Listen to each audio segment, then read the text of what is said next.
Olá pessoal, sejam bem-vindos de volta à continuação dessas videoaulas sobre a arquitetura de von Neumann. Então vamos continuar de onde nós paramos. Então nós estávamos falando aí da vida, né, da genialidade do von Neumann e da grande contribuição que ele deu para a área da computação, que foi criar o conceito de programa armazenado em memória. E não apenas isso, mas também ele concebeu uma arquitetura geral para que todos os computadores tivessem os mesmos elementos. Tá? Antigamente, cada construtor, no início da era digital, os computadores, cada fabricante tinha um conjunto de componentes para fazer o seu computador funcionar. Né? Se você tivesse um esquema, um modelo, um esboço, né? Um conjunto de boas práticas para você fazer o seu computador, enfim, uma arquitetura, seria muito mais fácil. Então, por exemplo, um edifício, ele tem uma arquitetura, todo edifício com vários andares, ele tem uma arquitetura. A cor da parede pode mudar, o número de elevadores pode mudar, ele pode ter escada ou não, pode ter garagem subterrânea ou no térreo, mas todo edifício segue uma arquitetura. Ele tem que ter uma estrutura de pilares, né? Esses pilares têm que estar bem fundados, tem que ter uma fundação bem feita no solo, para que o prédio não desabe, nem balance ou tombe. E você reconhece um edifício quando vê um edifício, porque todos eles têm a mesma arquitetura. A mesma coisa uma ponte. Uma ponte é outra estrutura humana, que também tem uma arquitetura, tem aquele jeitão de ponte. Ela pode ser mais bonita, pode ser mais feia, pode ser mais funcional, pode ser mais enfeitada, né? Uma ponte estilosa, cheia de barroca, por exemplo, cheia de arabescos e tudo mais, né? De coisas supérfluas que não contribuem para a funcionalidade da ponte, mas que fica uma ponte belíssima, né? Que marca uma época da história humana, né?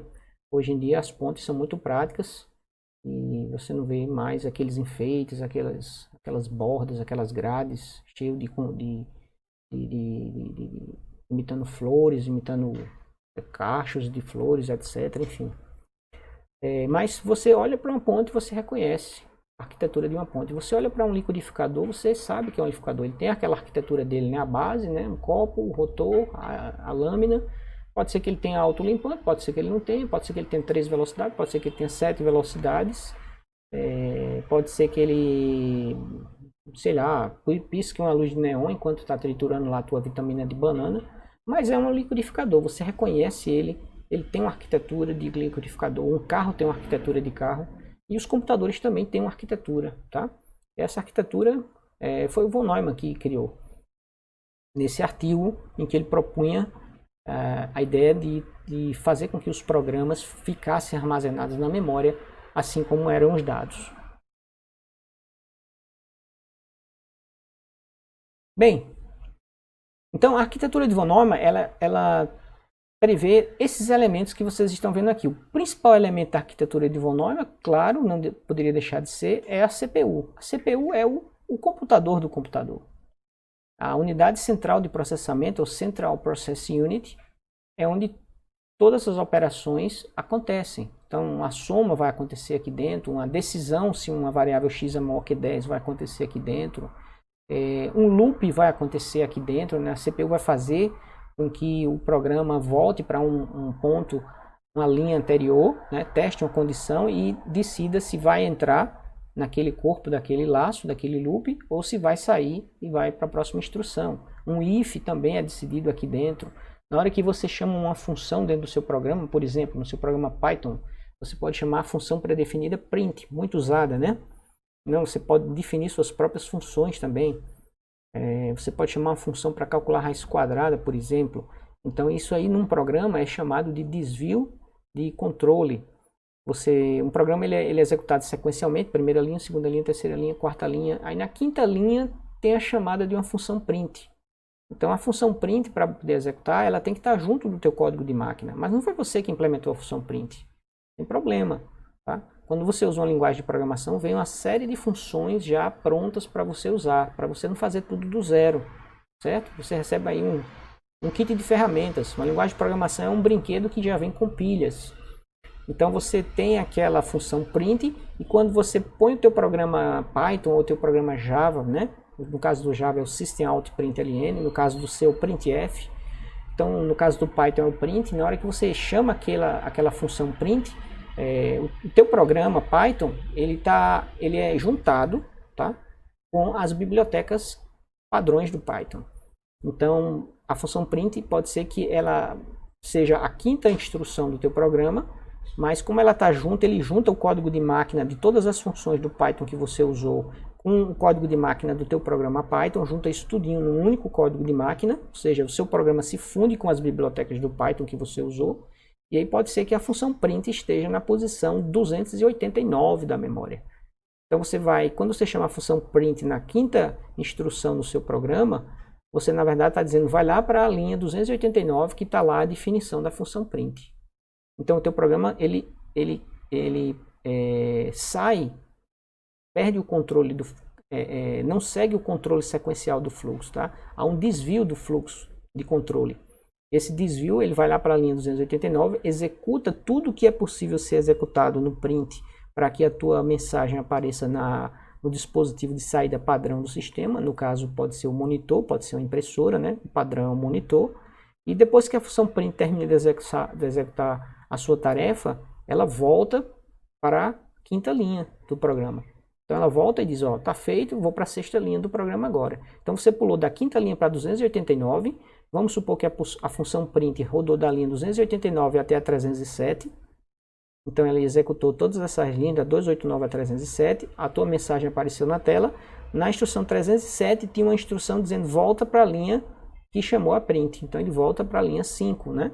Dá a linha 5 como concluída e vai para o comando na linha 6. Vamos supor que o seu programa Python na linha 6 tem um if. E aí ele vai executar o if e o processo segue de maneira sequencial, tá? A menos que hajam esses desvios de fluxos, tá? Os subprogramas, como é o caso de uma função como a print, são chamados genericamente de subrotinas ou subprogramas. E eles foram idealizados, quem idealizou o conceito de subprograma foi Ada Byron, a condessa de Lovelace, considerada a primeira mulher programadora da computação, né, da informática. Foi ela que escreveu como é que se dava o funcionamento, como é que se daria o funcionamento da máquina de von Neumann, de Charles Babbage, desculpe, de Charles Babbage, caso ele concluísse a confecção da máquina, né? Coisa que nunca aconteceu. Ele terminou alguns trechos da máquina, mas por questões orçamentárias e de tecnologia da época, ele não conseguiu concluir a máquina até o final. Então, os escritos de Ada Byron permaneceram para a história, ainda bem, e como naquela época não se permitia, né? Nós estamos falando do período do romantismo, né? A Ada Byron era filha do Lord Byron, né? Que foi um dos grandes representantes do movimento romântico da literatura. E naquela época não se concebia que uma mulher lidasse com assuntos como matemática, física, engenharias, etc., né? A mulher devia ficar em casa bordando. Mas a mãe de Ada Byron queria que ela se tornasse uma matemática, para que ela não tivesse a vida pregressa e boêmia do pai, que era um romântico. Então vivia em bares, vivia em casas até altas horas da madrugada, enfim, companhias femininas, etc. Então nesse caso, a Ada ela escrevia notas de rodapé, ela traduzia os escritos de Byron, né? Porque ela não podia publicar um livro de engenharia, que ninguém ligaria. Então ela publicou um livro com o nome masculino e colocava as notas de rodapé. As notas de rodapé dela, onde ela escrevia as contribuições originais dela. Dentre elas, o conceito de subrotina, né? Que é quando você vai no fluxo sequencial no seu programa, e aí você chama um subprograma, você desvia para a linha onde aquele subprograma está guardado na memória. Quando aquele subprograma termina de executar, ele volta para o ponto inicial, certo? Então isso é possível, já é uma coisa trivial em qualquer linguagem de programação, mas foi a Ada Byron que concebeu o conceito de subprogramação e permitiu que programas de tamanhos enormes, né, que a reutilização de código também fosse possível. Senão, toda vez que você precisasse calcular raiz quadrada, você tem que escrever o algoritmo de raiz quadrada naquele ponto do seu programa onde você estava precisando dele, né? Toda vez que você quisesse imprimir alguma coisa na saída padrão do sistema, você tinha que escrever o código de máquina acessando o periférico, né, o controlador de periférico, ó, Aqui não tem, né, o monitor, mas o monitor também é um periférico, né? Você teria que acessar o controlador de periférico para dizer, ó, controlador de periférico, eu quero que você imprima a mensagem tal, na linha tal, coluna tal, aí da tela com a cor tal. Então você teria que fazer esse programa e esse programa seria repetido várias vezes, cada vez que você quisesse imprimir uma mensagem, tá? O programa ia ficar gigantesco. Então, você pegando isso aí e colocando numa função, você pode chamar essa função N vezes. Então, o código que imprime na tela fica escrito uma única vez e é chamado N vezes. Então, os programas ficam muito menores por conta dessa reutilização. Desculpem, reutilização de código.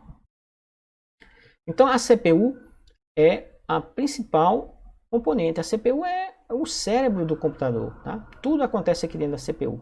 Aqui vocês veem que nesse diagrama, que eu peguei aqui do site do professor Raimundo, lá da UFPB, ele separou aqui a CPU nos dois grandes blocos. Né? Isso aqui é mais um diagrama para a gente entender melhor a CPU. Se você for olhar uma CPU no microscópio eletrônico, você não vai encontrar essa separação física aqui da unidade lógica aritmética para a unidade de controle. Né? O cara que projetou a CPU pode até dizer para você, ó, tá vendo aquela áreazinha ali no canto inferior esquerdo do visor aí do microscópio? Aquilo ali é a unidade de controle, tá? É parte da unidade de controle. Então, um monte de portas lógicas formam esse circuito lógico aqui chamado de unidade de controle. E um monte de portas lógicas formam esse outro circuito aqui chamado de unidade de lógica e aritmética. Então, a gente costuma dividir a CPU nesses dois grandes blocos, tá? Esses dois grandes subcircuitos lógicos. A unidade de lógica aritmética, que é onde você faz toda a parte aritmética. Então, aqui dentro, por exemplo, está aquele circuito somador que nós implementamos em aulas passadas, lá no Logsim. Decodificadores, multiplexadores, né, compartilham elementos aqui dentro da CPU, né, decodificam instruções, por exemplo, ou então habilitam, por exemplo, a memória RAM e desabilitam a memória RAM e todos os outros controladores de periféricos para que só a RAM leia a informação que está passando aqui no barramento de endereços. Então, isso aqui, esse circuito ele pode estar dentro da unidade de controle, por exemplo, um decodificador para fazer o endereçamento aqui de todos esses elementos, certo? Então, unidade lógica aritmética e unidade de controle. E aí você tem também agora a memória de trabalho. Esses são os dois principais elementos de um computador, tá? Não são os únicos, mas são os principais elementos. A CPU e a memória RAM. É claro que se você não tiver os dispositivos de entrada e saída, o computador não serve de nada. Ele processa lá internamente as informações e fica para ele mesmo. Então, isso aqui é extremamente útil também para o nosso uso do computador, né? Para ele ser uma ferramenta útil para os humanos, certo? Mas vocês vão ver que para a CPU, para ele tanto faz escrever um byte aqui na memória RAM, certo? Ler um byte da memória ROM, né? Veja que ele não escreve, ó, a linha aqui, ó, rosa, só está de saída, então não entra informação na ROM, porque ela é uma read-only memory, memória apenas de leitura, enquanto que aqui é uma random access memory, memória de acesso aleatório, né? O nome não foi muito bem escolhido, devia ser read-write memory, né? Porque é uma memória que eu escrevo e leio, mas então memória volátil poderia ser o nome dela, porque se você tirar a energia, as coisas que estão aqui dentro se apagam, enquanto que as coisas que estão aqui dentro não se apagam. Então aqui, por exemplo, tá, a BIOS do computador é uma ROM. Enquanto que a memória que você aumenta lá no seu computador, meu computador está muito lento, vou trocar 8 GB por 16 GB. É essa memória daqui que você está colocando mais pentes de memória lá, trocando os pentes de memória, adicionando pentes de memória, para você ter uma memória de maior capacidade, certo? Então, para a CPU, tanto faz se você está pedindo para ler um byte daqui, pedindo para ler um byte daqui, ou pedindo para ler um byte de uma plaquinha que controla o disco rígido, uma plaquinha que controla sua placa de áudio, né? De uma plaquinha, de um chipzinho, hoje em dia é um chip, né? Que controla o teclado, né? Ou a impressora, o joystick, o modem, o plotter, o mouse, enfim. Todos esses periféricos, eles têm chips na placa-mãe, que um único chip pode controlar um monte desses periféricos, né? Hoje em dia a integração está bem avançada. Então antigamente não, antigamente você queria colocar um disco flexível a mais no seu computador, ele vinha com a placa, você encaixava lá e saía um fio para você conectar na sua unidade de disco flexível, né? Que eram os disquetes, que acabou-se o disquete, não existe mais disquete hoje em dia. Mas se você queria colocar um modem, você tinha que colocar uma placa de modem lá no seu computador. Então o computador vinha cheio de slots vagos atrás, na parte de trás do gabinete, com janelas, que você removia a parte metálica das janelas para poder a placa expor o conector, certo? Então você encaixava a placa na placa-mãe, placa do controlador, do dispositivo específico, e aqui tinha um conector específico. Aqui você conectava, por exemplo, o cabo do seu joystick, vamos supor, o cabo do seu modem, né? E aí você ligava o modem ao computador. O modem se ligava a essa placa específica de controlador do modem, e essa placa encaixava num slot que era vazio lá na placa-mãe, certo? Direto encaixado na placa-mãe do computador. Perfeito? Esse encaixe nada mais é do que você dar acesso ao dispositivo de entrada e saída, ao periférico, aos barramentos do computador, certo? O que são os barramentos? Os barramentos é a forma como a CPU acessa, ela endereça esses elementos aqui, a memória RAM, ROM e os controladores de periférico, que eu reuni todos numa única caixa aqui, né? Aliás, o professor Raimundo reuniu. Mas aqui você entenda que isso aqui são vários controladores, certo? Isso aqui podem ser vários chips espalhados na sua placa-mãe. Assim como você tem aqui um banco de memórias, né? Um pente de memórias que você encaixa lá, ou 2 pentes de memória, que você encaixa lá para você ter a sua capacidade de memória de trabalho.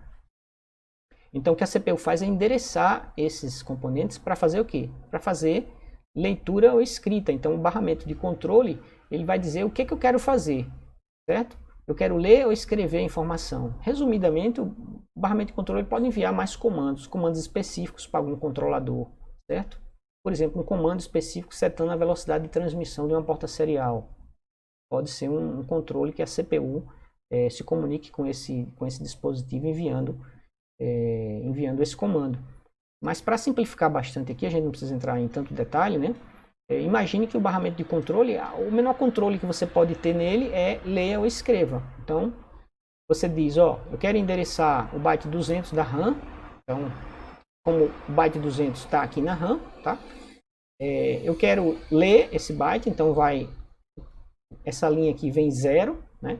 Nesse barramento azul vem o valor 200 em binário para acessar o byte 200.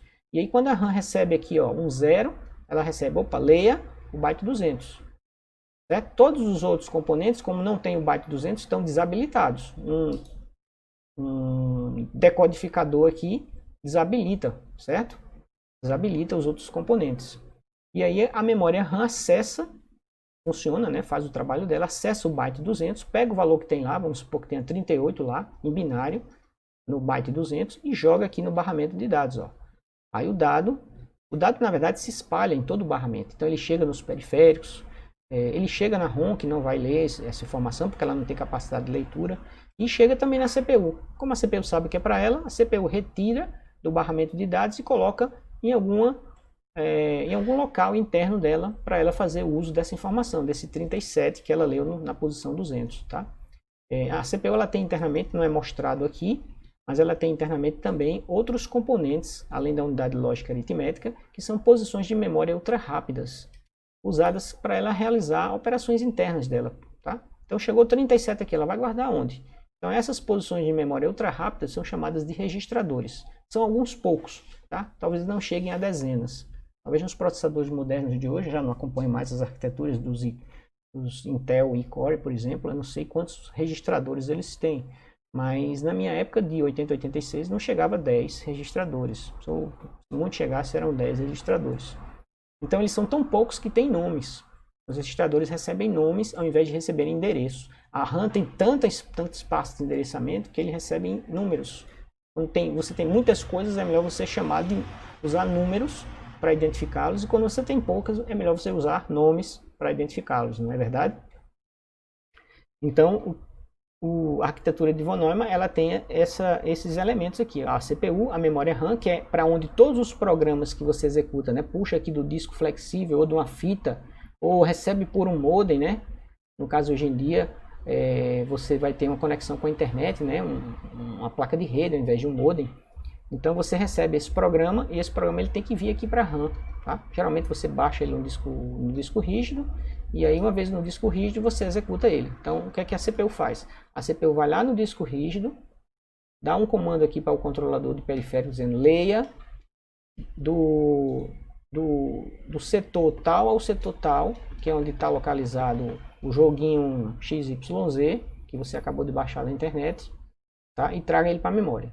Então o HD começa a rotacionar o seu disco, né? Quando ele atinge uma velocidade angular fixa, ele começa a ler os setores e as trilhas onde os dados, os programas estão magnetizados. Então ele identifica o setor inicial e final de tal trilha, que é onde está localizado o programa, o joguinho XYZ que você baixou, né? Lê os bytes, né? Todinho. Imagina que esse joguinho tenha 1 megabyte, 2 megabytes de tamanho, um joguinho bobo. Então ele pega esses 2 megabytes e joga aqui na sua memória RAM, certo? 2 mega é pouco, né? 40 mega. Então 40 megabytes se joga aqui na memória RAM. Então a memória RAM fica ocupada com 40 megabytes. Então se você tinha, vamos supor aqui, 4 GB de RAM, você agora tem 4 GB menos 4 mega, 40 mega. Menos o espaço que o sistema operacional ocupa, né? Certo? Que pode ser alguns gigas. Então você tem agora o sistema operacional e tem o seu programa, joguinho XYZ de 40 mega na memória RAM. Certo? Como você pediu para executar esse joguinho, a CPU agora vai se responsabilizar por executar cada instrução de máquina desse joguinho para poder o joguinho acontecer. Certo? Mostrar as telas, aceitar os comandos que você vai passar pelo joystick ou pelo teclado, né? E aí o seu programa vai funcionar. Se o seu programa for uma calculadora, a mesma coisa, né? Você vai buscar lá do disco rígido, joga aqui, né? E quando a CPU começar a executar instrução por instrução da calculadora, o que é que a calculadora vai fazer primeiro? Desenhar a sua interface gráfica, apresentar os botões, a interface vai ter botões, vai ter o visor, né? Vai ter um título, vai ter uma barra, vai ter dentro de uma janela do sistema operacional, obviamente. E aí vai ficar disponível, esperando lá, com um valor 0, esperando que você comece a digitar algumas teclas para fazer algumas operações matemáticas, tá bom? Se for um navegador web, mesma coisa, ele vai buscar lá do disco rígido, então ele comanda aqui para o disco rígido, leia, traga-me o navegador, certo? Vou resumir bastante aqui, na verdade a coisa é muito mais detalhada, ele tem que passar muito mais detalhes de onde é que está o navegador lá no disco rígido, qual é o programa que ele quer ler, e o controlador entende, ele quer o navegador? O navegador eu sei onde ele está guardado, ele está guardado da trilha tal até a trilha tal, então eu vou ler lá e devolve os bytes por aqui, ó. E aí ele manda os bytes, depois que ele recebe esse comando aqui da CPU, ele pega os dados, lê e grava na memória RAM, certo? Gravando na memória RAM, o programa, o seu navegador chega na memória RAM, e uma vez chegando na memória RAM, a CPU vai passar a executar esse programa. E aí o que é que vai fazer? Vai desenhar a janela do navegador, né? Os botões, tá? Os ícones e tudo mais. E o navegador, se tiver uma página default setada, ele vai lá abrir uma conexão. Se você tiver uma conexão de internet ativa no momento, ele vai abrir uma conexão e mostrar aquela sua página inicial. Vamos supor que fosse a página da sua empresa, né? A página no lugar onde você trabalha ou estuda. Então vai aparecer lá a página do IFPB, vamos supor, tá? Então a página do Google, se você definiu que a sua página inicial é o Google. Perfeito, pessoal? Então vocês veem aqui que a arquitetura de von Neumann é formada por quem? Quais são os elementos básicos da arquitetura de von Neumann? CPU, né? Não vamos falar da subdivisão interna dela. CPU, que é o principal componente da arquitetura de qualquer computador. Não existe computador sem CPU. A CPU é o computador. Às vezes o termo computador e CPU se confundem. Eles podem ser usados de forma de maneira intercambiável, certo? Tanto faz eu chamar CPU ou computador. Às vezes eu chamo computador, eu estou me referindo na verdade a CPU. Okay? Então você tem a CPU, a unidade central de processamento, você tem as memórias. No próximo vídeo eu vou explicar a diferença de uma memória RAM para uma memória RAM. E você tem os periféricos, os periféricos de entrada e saída com seus controladores, né? Que são chips ou placas que controlam, que conhecem mais detalhes daquele periférico, já que imagina se a CPU tivesse que entender de todos os periféricos que existem, um sensor de vento, sensor de temperatura. Então, você vai conectar esse sensor, vem uma plaquinha com ele, você conecta lá no seu computador e a partir dali o computador passa a receber esses dados do sensor. Então, é impossível uma CPU sair de fábrica entendendo todos os tipos de impressora, todos os tipos de teclado, todos os tipos de joystick, todos os tipos de HDs Então, o que é que acontece? Muitas vezes, você vem com os periféricos, tem controladores específicos, que seriam como se fossem mini CPUzinhas que entendem mais do detalhe do hardware específico daquele periférico, tá? Então, a CPU simplesmente esquece esses detalhes e conversa com o controlador como se estivesse conversando com a memória, escrevendo e lendo do controlador de periférico. Então, a CPU trata um controlador de periférico como se fosse memória, certo? Escreva. Então, na hora que você está dizendo escreva para uma placa de rede, você está mandando ele a transmitir. Na hora que você diz leia de uma placa de rede, você está esperando que ela obtenha um dado que está vindo aí pelo cabo, né? Seja um cabo de cobre ou um cabo de fibra ótica e passe essa informação, converta essa informação para binário e jogue aqui no barramento de dados, que é esse barramento cor-de-rosa aqui embaixo, certo? Então, CPU, memórias, periféricos e os barramentos, tá? Os barramentos são três: o barramento de dados, para onde fluem os dados que a CPU precisa para processar, né? Para ler ou para gravar, seja numa memória, seja no controlador, certo? O barramento de endereço, onde ela diz de quem ela vai ler ou escrever aquela informação, se da memória, das memórias, né? Depois na próxima aula a gente vai ver que essa memória RAM e ROM, a CPU não tem a mínima ideia que existem duas memórias, tá? É como se do byte 0, vamos fazer uma simulação bem simples aqui, vamos supor que eu tenha 1 mega de memória, tá? 1 GB de memória, 4 GB de memória. Então de 0 até 3.500 GB é a RAM, certo? E a ROM fica com o restante dos endereços. Então, na hora que você endereça um endereço acima de 3.5 GB, você na verdade está acessando a ROM. A CPU não tem a mínima ideia que está acessando a ROM, certo? Ou contrário, vamos supor que de 0 até 1 mega é a ROM. A sua ROM tem 1 megabyte. A ROM geralmente é bem pequenininha. Então, de 0 a 1, os primeiros 4 megabytes, vamos supor, da sua memória, na verdade é a ROM. Certo? Do byte 4 mega e 1 até o 8 GB, se sua memória tiver 8 GB, na verdade a RAM. Então as duas memórias, o espaço de endereçamento das duas memórias é um só. A CPU não tem condições de discernir que está acessando uma ROM ou uma RAM. Para ela gera um endereço aqui e a informação vem para o barramento de dados, ela manda um controle, leia ou escreva, tá? Se o comando for de escreva, obviamente, e ela errar o endereço e vier para a ROM, a operação não vai ser executada, porque a ROM é uma memória apenas de leitura. Você não consegue escrever nela, tá? Enquanto que a RAM é uma memória de leitura escrita. RAM significa Random Access Memory.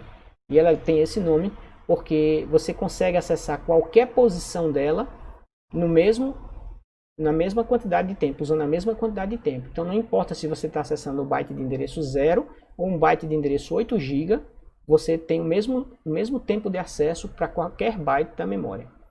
Certo? Isso é diferente de uma fita, por exemplo, que se o dado estiver logo no começo da fita, né, você consegue ler ele logo. Mas se o dado estiver lá na ponta final da fita, você tem que bobinar a fita todinha para outro carretel. Né? Geralmente a unidade de fita trabalha com 2 carretéis. Então ela